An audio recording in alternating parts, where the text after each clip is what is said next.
तो नमस्कार दोस्तों, स्वागत है आपका द आइस ऑफ इंडिया पे। तो ये जो खबर निकल के आई है ना, इसको सुन के अमेरिका बौखलाया गया है और अमेरिका ये सोच रहा है कि ये क्या हो गया भाई हमारे साथ, हमारी तो बेइज्जती हो गई। तो आखिर पूरा मामला क्या है, चलिए जान लेते हैं इस वीडियो पे। तो एक कहावत है कि दूसरे को गिराने के लिए अगर तुम गड्ढा खोदोगे तो उस गड्ढे पे तुम भी गिर सकते हो। तो ऐसा ही कुछ हुआ है अमेरिका के साथ। तो अमेरिका एक ऐसी देश है जो दूसरे देशों की आपसी मामले में टांग घुसा के सबसे पहले उनके रिश्तों पे एक दरार सी पैदा कर देती है और एक नफरत की चिंगारी क्रिएट कर देता है। और जब वो चिंगारी आंख पकड़ लेती है तब अमेरिका खुद उस आंख पे घी देने की काम करती है और तमाम वो सारे छोटे बड़े कंट्रीज को अपनी हथियार बेच के ढेर सारा मुनाफा कमाती है। उदाहरण के तौर पे आप रूस यूक्रेन का वार को ले सकते हो। तो सबसे पहले तो अमेरिका ने यूक्रेन को भड़काया और उसको नाटो ज्वाइन करने को बोला और रूस यूक्रेन के बीच एक दरार सी पैदा कर दी। और गुस्से में आके जब रूस ने यूक्रेन के ऊपर अटैक कर दिया तब वही अमेरिका यूक्रेन को बचाने आगे नहीं आया। और जब बात आई सैन्य मदद की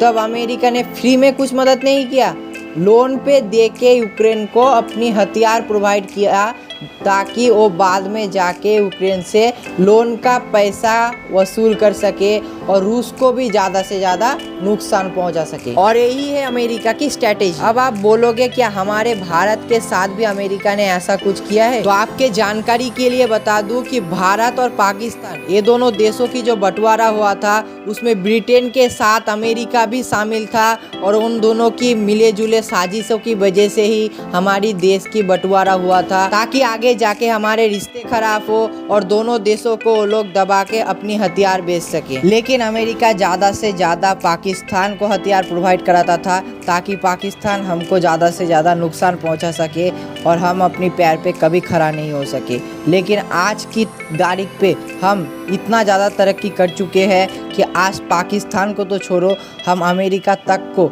आग दिखा सके, इतना औकात हमारी है। और यही पैतरा अमेरिका चीन और ताइवान के केस में भी करने जा रहा था। लेकिन उससे पहले ही चीन ने अमेरिका को धमकी दे डाला कि अगर तुम हमारे बीच घुसोगे और ताइवान को मदद करोगे तो तुम्हारे लिए अच्छा नहीं होगा। लेकिन इससे भी अमेरिका नहीं सुधरा और अपने पार्लियामेंट स्पीकर नैन्सी पेलोसी को ताइवान भेजने की प्रिपरेशन करने लगी। और इससे चीन बौखलाया गया और अमेरिका को ऐसा धमकी दे डाला कि अमेरिका पूरा हिल गया। चीन ने बोला कि तुम तुम्हारे माननीय को भेजो, लेकिन जैसे ही वो ताइवान के क्षेत्र में आएगा हम उसको अपने फाइटर जेट से हवा में ही उड़ा देंगे। और इसी कारण बस अमेरिका डर चुकी है और अपने पार्लियामेंट स्पीकर को लेके टेंशन करने लगी और इसलिए अमेरिका अपने मेंबर को ताइवान भेजने की प्रोग्राम कैंसिल कर चुकी है। तो इसके ऊपर चीनी मीडिया मजाक बना रही है अमेरिका की कि हवा से तो नहीं आ सकता तो क्या पानी में सबमरीन पे बैठ के आएगी, क्योंकि चीन ताइवान को लेके बहुत ज्यादा एग्रेसिव है,